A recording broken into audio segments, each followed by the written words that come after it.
on the Rotten Tomatoes score for Indiana Jones 5. So if you don't know what this is referring to, Indiana Jones and the Dial of Destiny premiered at Cannes Film Festival just a couple days back, and we got the initial reactions to the film. Now, this is a movie who the anticipation for it is really interesting because for people my age, even a little bit older, even a little bit younger, Indiana Jones is just this iconic, classic franchise. In many ways, it's beloved the same way Top Gun is beloved. The difference being Top Gun only put out one movie in the 80s, and we only have the memory of the great thing until Top Gun Maverick comes out 35 years later. With Indiana Jones, the trilogy, or original trilogy, ended on a great note that everyone loved. It came back 15 years later with a movie that was not loved. And now they're looking to do another film, and Spielberg's not involved. And so there's all kind of these mixed feelings.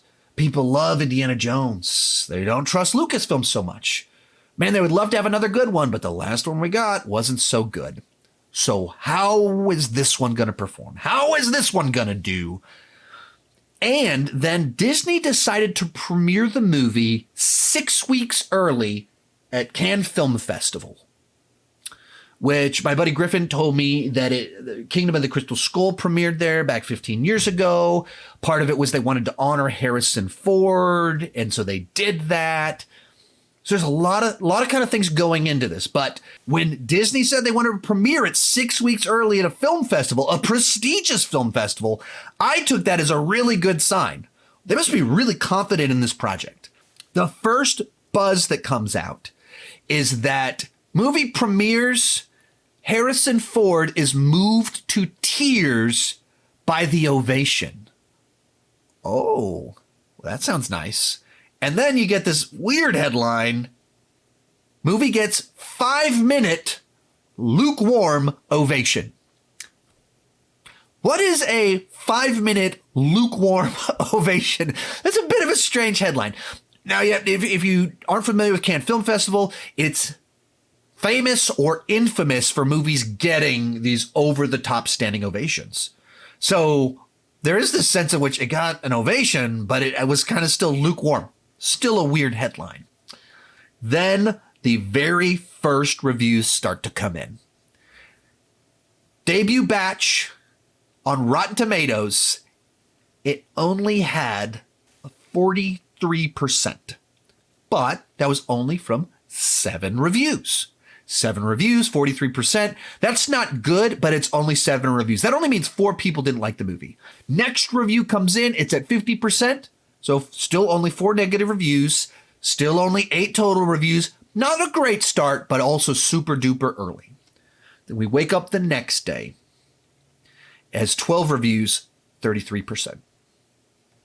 Hour or so later, 14 reviews and 43% again. So the number of reviews doubled, but it stayed at 43%. And then as of last time I checked, it was at 20 reviews counted, and still under 50%. There's no way to spin that. That's not a good start. It's almost certainly not what Disney was hoping for. When Disney said they wanted to premiere it 6 weeks early at a film festival, a prestigious film festival, I took that as a really good sign. They must be really confident in this project. They must really, really believe in this movie because they think it's going to play and get positive reviews. And so for 6 weeks, the buzz is this thing's really good. Everyone goes, oh man, I can't wait to see this really good Indiana Jones film. That's a satisfying send-off. And instead, for 6 weeks, it's going to be, it debuted and it doesn't look like it's all that good. Some people did like it. Remember, Rotten Tomatoes does not tell you how good a movie is. It says what percentage of critics recommend it. As of right now, less than half of critics recommend the film. That is not a good sign. It's not a good start. No one can possibly be excited about it. And in my mind, I'm going like, did Disney just dramatically misread the movie that they had? Like in-house, did everybody love it? Is this a movie that when they showed it to kind of outsiders, that normal audience members loved it, but maybe it's just a movie that plays horribly to the Cannes Film Festival crowd? I mean, this is like Cannes Film Festival This is foreign markets. This is in Europe. This is not in Hollywood. This isn't on the continent that I'm in right now. It's another part of the world. And when they said they were opening it to Cannes, I was like, that's a weird audience to debut this movie for. This is like a popcorn film for mainstream audiences. That is not what I think of when I think of that film festival. So I think it was always kind of a weird fit to debut the movie there, but that's what they chose to do. That's where they chose to debut this film. And maybe they misread the room. Everyone that they showed it to loved it, and they thought maybe this will play great over there, and then it didn't, and their strategy backfired.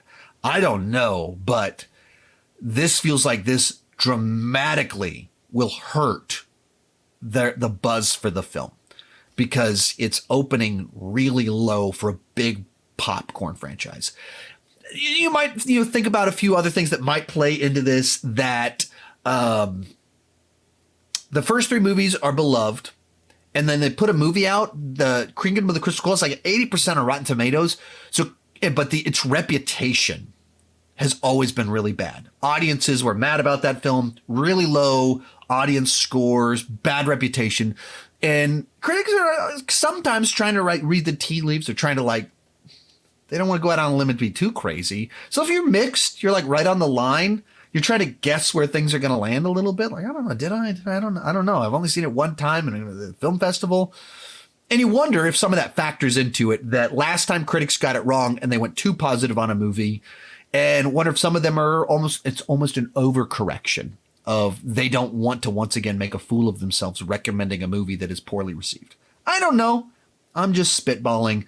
But as of last time I checked, it's under 50% on Rotten Tomatoes. That's not good. That's really disappointing. And when it was 7 reviews, 43%, 8 reviews, 50%, I was totally unfazed. This does not in any way affect my thoughts on this movie. When I woke up the next day and there was twice as many reviews and the scores were in that same window or a little bit lower, I went, this isn't good. There's no possible alternative explanation here. Pattern is continuing. Consistently slightly fewer than 50% of critics recommend this film. That's the pattern. That's not good. There's no other way to perceive of it. Most of these clips are pulled from my weekly Patreon live stream. Join at any level and you can join the chat and ask all the questions you want. That's for as little as $2 per month. For $5 per month, you can get your name on my end card. For $25 per month, you can have a monthly video chat with me. Link is in the description for more details, and keep talking movies and TV too much.